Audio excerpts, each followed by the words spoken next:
Hi everybody, it's Letitia from Look Under here. Today we're doing a July favorites, but kind of on the go. I have to head out the door very quickly, and so I thought I would do an on the go kind of favorites. My favorite video of this month was definitely my thrift with me in New York, but this month has been a lot of great videos coming out. It's back to school season in full swing, and then it's fall, and then it's Halloween, and then it's December, and then it's 2018, and it's like, oh my god. With makeup, I've been loving, I used up all of my Tarte concealer, and I realized that it's a great concealer because of the ingredients, but it's just a stick, and it's such a creamy formula that it lasts like nothing.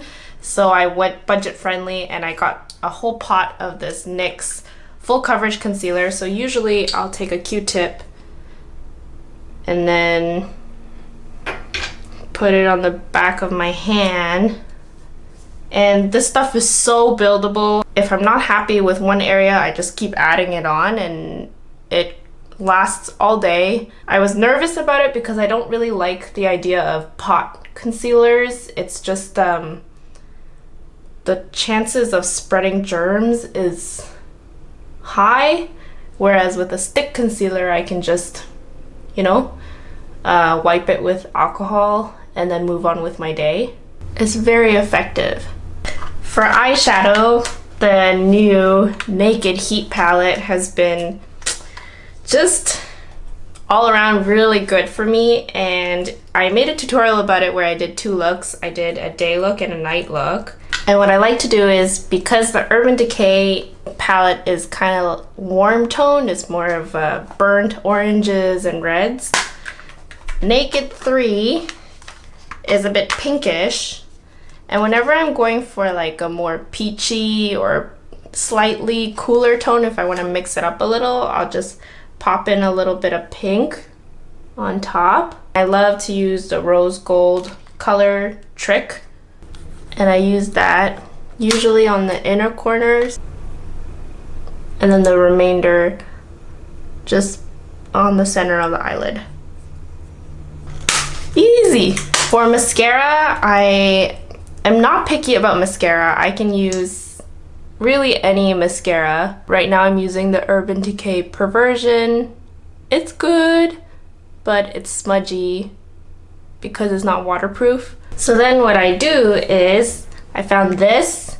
This is the most amazing thing. This is the NYX Proof It. It's a clear coat mascara, and it turns any mascara that you put on into waterproof. It pretty much just seals it in. I'm able to even put mascara on my lower lashes, and that never happens, but thanks to this, I can. Now onto fashion! But before we do that, since I have them here, I have these earrings, and I've been wearing these a lot, especially with my little ponytail.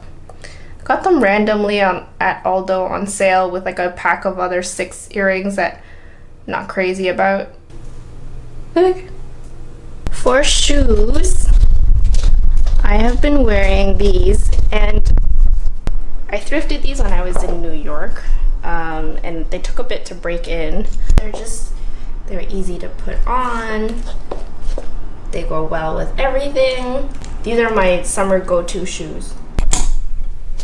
And then for my Zara haul, that Zara sale, I'm so glad that I kept this, even though like I saw it on reduced price at Zara afterwards, but because it didn't come in my size, I couldn't return it and price adjust it. For skincare this month, I used up all of my Innisfree green tea cleansing oil, which was one of my favorites a couple of months ago. There's this new one that I've been trying, Purité Thermale. In terms of texture, how it differs from the Innisfree one, it's a little runnier,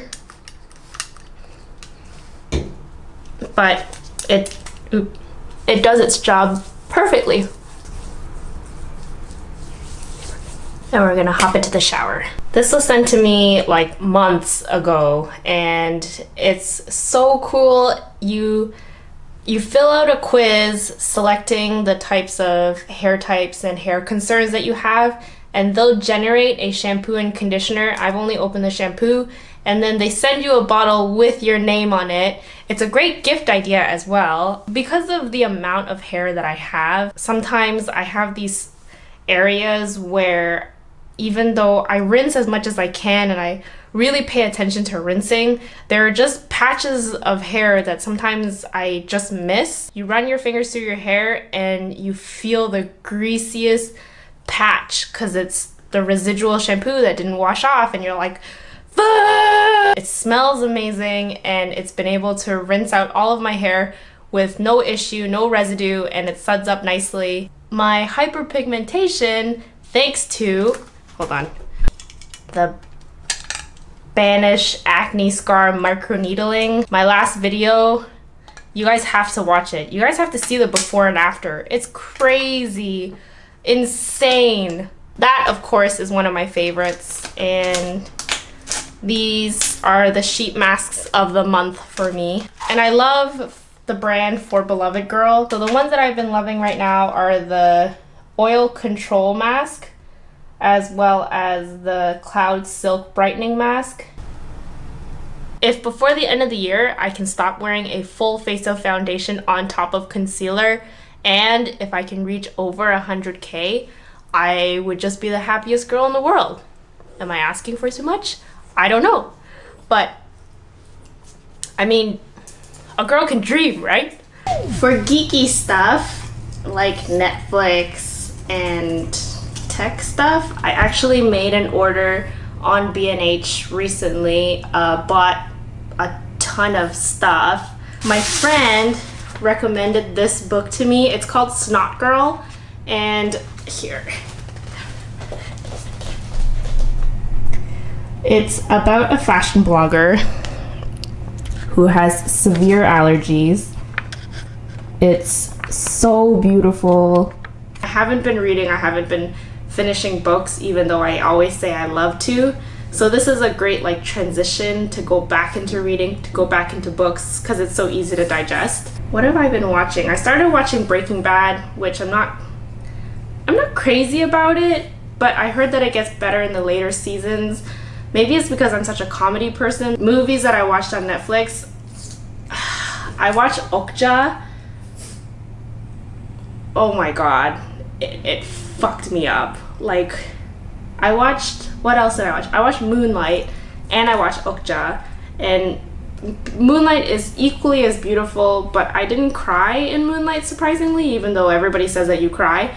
In Okja, I was crying from the beginning to the end. It affected me to the point where I am really actively trying to cut back on meat. I'm not trying to be vegetarian, but I'm really trying to reduce my personal footprint as a human being. I think it's the Hufflepuff in me, which is why Okja affected me so deeply. I'm like through and through a Hufflepuff, and you have to watch it. I finally watched the last season of Orange is the New Black, which is also really good. And you know what I'm really glad about? I'm really glad that this season they didn't focus on Piper as much. And oh my god, Piper is the most annoying character of all time. In TV, usually I see starring characters that maybe really irk me or that are generally just written to be unlovable. The people that are supporting actors are normally they're oblivious to it. They're like, oh, okay, yeah, you're a terrible person, but we don't know that. We think that you're still great. Like Carrie Bradshaw, she was the worst character, but her friends never called her out on it. In Orange is the New Black, even though Piper is just terrible and super annoying, people actually call her out on it, which is amazing, and I'm super happy that they do that, which is why I can continue to watch the show and not get mad all the time. Somebody recommended me to watch Glow last month, so I watched Glow, and I also watched Friends from College, which has Keegan-Michael Key and like a pretty big cast. I think I actually liked Friends from College more. I thought it was really funny. Glow is not really humor, but it's very inspiring. I really loved it anyways. It's not my favorite, but Friends from College is definitely my favorite from this month. I am running out of things to watch on Netflix and I need your help. So that's it for my July favorites. I hope you guys really enjoyed this video. I promise you guys that I'm going to be doing a 2-week stint of a daily vlog, so that I'm going to be delivering on. So make sure you subscribe to this channel, follow me on social, and then you will find out everything that's going on. I will fill you in on all the changes, some things that you guys aren't going to like, maybe based on the votes that I've been getting, but I really felt the need to do it anyways. Have a good August. I will see you in the August favorites. Bye!